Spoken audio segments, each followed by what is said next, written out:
Tell me more about how we're setting ourselves apart. Greg,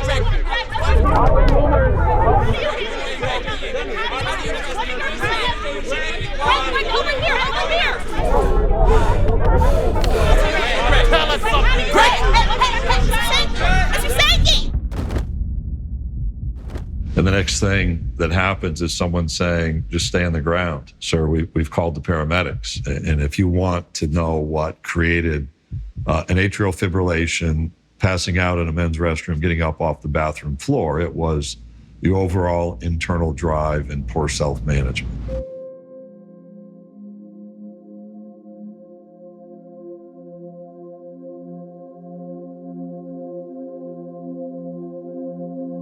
In these leadership roles, you end up being on guard a lot. And there's a lot of people who want in, and you spend more time playing defense, if you will. And being the first in my immediate family to go to college, I think back to where I came from, and like, how do I find myself in this role, in this position where I'm the commissioner of the Southeastern Conference? Give us a basic overview of what the SEC is. This is a place we've created where people want to test themselves. Southeastern Conference is a group of 14 universities in 11 states in the southeastern part of the United States, right around 7,000 total student athletes. We have a television network in partnership with ESPN that's available in roughly 150 countries. Pretty good at football, people would say. We have 21 sports and we're pretty good in all of them.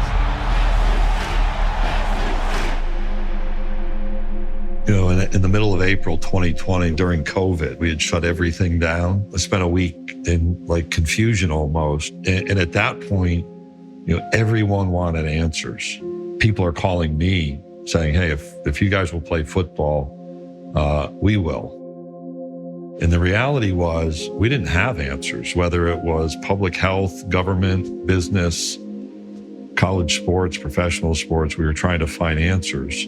You know, for me, when you're in these critically important issues, there's a lot that builds up internally, and it builds and builds and builds until the moment of a decision. And there's an opinion, literally, internationally, about the decisions we make. And in this role, 95% of the decisions are in the gray. There are reasons on both sides. And so you realize you're making judgments. And as a leader, you're going to have to accept the need to gather as much information, have as much communication, then make a decision and turn the page and move on. And so that's been the challenge for me, in a really high-paced role. How do you find time to learn? And then how does that translate into leadership?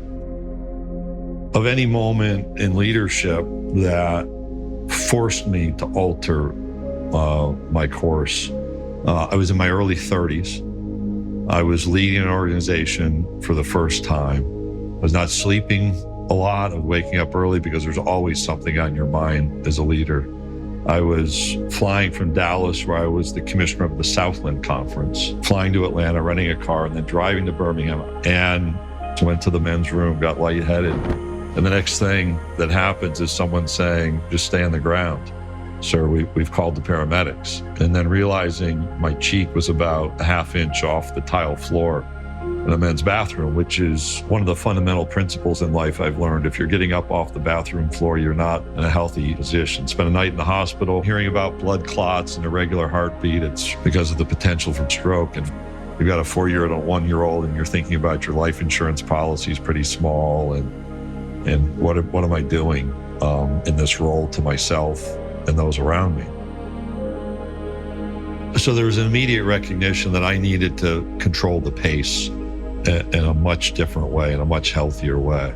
And it caused me to take a step back and figure out, well, how are we going to make decisions about how I live? What are the principles that will inform my decision-making? And in fact, it took me 5 years to put on paper what I considered to be important principles. And so one of those, from the card that I still keep from March of 2002, was to invest in myself, that I had the responsibility to get better. It wasn't something that I had to wait on a pastor, a boss, a colleague to do that. That's my responsibility.